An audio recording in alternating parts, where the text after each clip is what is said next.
Who will win MVP in 2026 for the NFL? Will it be a new name that joins elite company, or will we have a recurring winner that has a loaded team around him? There are lots of candidates that we can discuss, but I have pinpointed 3 guys that you need to consider placing futures on based on some past trends that help us understand where we need to be looking. Before I get into today's video, please, a reminder, go subscribe to the channel, support the channel during this upcoming season. We've got lots of content coming your way for the NFL and college football. And also head on over to thesportsgeek.com to sign up for the Beat the Geek contest. It is free to sign up with the potential winning of an NFL trip for 2 or other weekly prizes. Go check that out at thesportsgeek.com. All right, let's talk about the key trends that are important for understanding who could win the MVP this upcoming season. There were a number of things that really caught my attention that helped me narrow down pretty quickly.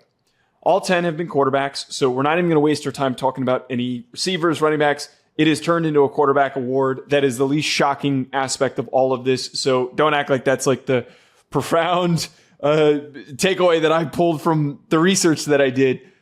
We're just not wasting your time with skill players because it's not worth it. The last non-quarterback was Adrian Peterson in 2012. Here's where things get important, though. Team record is the biggest qualification. 9 of the 10 winners in the last 10 years led teams to at least 12 victories. The average record for an MVP winning quarterback was 12.8 wins and 3.7 losses. So you're never going to find somebody that's middle of the pack. The closest that we can find was Stafford this past year when they were the 5th seed in the playoff hunt, but I would more so attribute that to the fact their division being so tight. 7 players played for the number 1 seed in their conference. 9 played for a top 2 seed, and all 10 reached the playoffs. On top of team success, efficiency is extremely important, which naturally makes sense. Quarterbacks with really good touchdown to interception ratios are going to be in some of the best offenses in the NFL. You're not going to have someone who's just chucking and praying that has a lot of touchdowns, but maybe a lot of interceptions behind it. They averaged 4,353 yards, 38 touchdowns, 7.5 interceptions, and had an average passer rating of 109.9. They all had a better touchdown ratio than 5-1. So you need guys that throw a lot of touchdowns, throw for at least 4,300 yards, and limit their turnovers. 7 of 10 threw for at least 4,000 yards, and an important added layer for this, guys that didn't throw for 4,000 yards had elite production elsewhere. So, for example, Lamar Jackson had ridiculous rushing production in the years that he won the MVP. And their offense that they played in is always amongst the NFL's best. It is not a lopsided circumstance where you'll have a guy that's the only reason why their team's winning games. They've got an elite defense, but their offense doesn't really back it up. These guys are going to be the driver of some of the best offenses in the NFL. I put that heavily on my decision-making here for looking for guys in offenses that I think are going to be in that upper category. All 10 led a top 10 scoring offense. 9 of 10 led a top 4 offense. 9 also of the past 10 MVPs were won by a former first-round pick. The only exception to this was Tom Brady. Everybody else has been a former first-round pick, which makes sense that most starting quarterbacks in the NFL are former first-round picks. Most guys that get opportunities to start, even if they get moved on from and they go to a different team, they're usually first-round picks. With all that being said, there's 2 guys that I'm going to avoid. Josh Allen and Lamar Jackson. Now, I know that sounds controversial because these guys won the MVP. I'm simply avoiding them because I think that there's pretty big question marks around their teams, not them, their teams for this year. Lamar Jackson's coming off of a year where he was banged up and concerns with their offensive line. They just lost Danny Pinter, their starting center, after they lost Tyler Linderbaum in free agency. I don't know if I can trust the offensive line. I think it's going to be better with Vega Ione stepping in, but I feel really weird about that. Not to mention the fact you got a new coaching staff. We don't know how good Declan Doyle is going to be as the play caller for that team.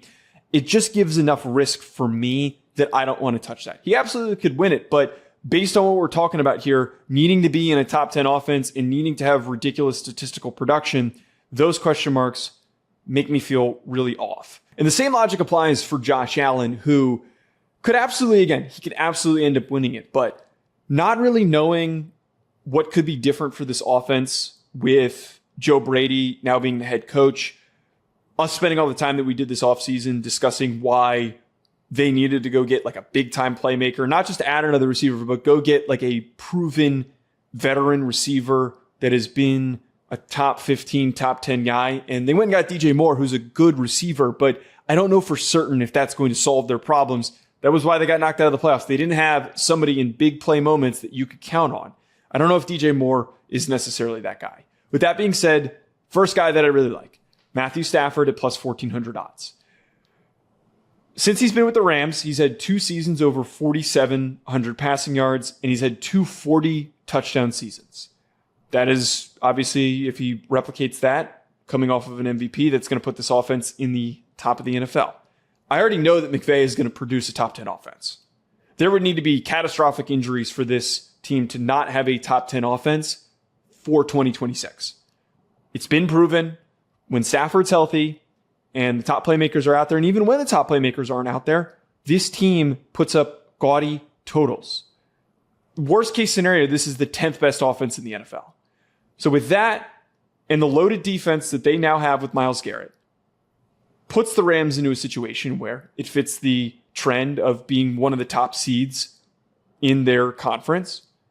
For that now being on the table, and not a guarantee, but them having the strongest argument to win the NFC and to be the number 1 seed, or at least a top 2 seed, it is going to put Stafford, even if there's maybe a slight statistical drop-off from last year's MVP season, to be in the forefront of everybody's conversation for who is the best quarterback in the NFL, or at least who is the best player on the best team. A lot of times it kind of is just how this comes down to. All these trends are just depicting who is the best quarterback on the best team. And Stafford 100% fits that description. The next might be considered to be a little bit of a controversial pick, hot take. I like Caleb Williams at plus 1,200. I've brought him up before as like my long shot breakout player. I don't think enough people realize how good Caleb Williams was last year. I feel like so many people try to frame it as if he's overrated and didn't really do much last season. He almost threw for 4,000 yards, so we're on the cusp of him breaking through. It was in year 2. His touchdown to interception ratio was solid, so he showed efficiency at 27 touchdowns to 7 interceptions. And he also added 388 rushing yards, which could go up this upcoming season with him feeling freer in the offense. I think that the biggest argument for this year is that he cut down on interceptions and sacks, which was his biggest problem in the end of his time at USC. If he works away from those issues, he 1,000% could be considered to be the MVP for this upcoming year. But my biggest buy-in, and I've been doing a little recklessly, my whole fantasy team's like mostly Bears guys. I think that the Bears offense is going to be a top 2 offense. I'm going to be that direct. I think that all those young players that they just took are fully ready to take a leap. I think that Luther Burden and Colston Loveland are going to be extremely productive this year. And it's only going to help set up Caleb Williams to possibly win MVP. The last guy that I like is Dak Prescott at plus 1,200 odds. He has put up so many ridiculous stats over the course of his career. He has been held back by his defense. And I think that the Cowboys defense is going to be at least marginally better and more close to the middle of the NFL. And if that happens, they're going to win the NFC East, or at the very least be in the playoff hunt. Last season, he threw for 4,500 yards with a 30-10 touchdown to interception ratio. He has an elite receiver tandem with George Pickens and CeeDee Lamb, setting him up for potentially even more production.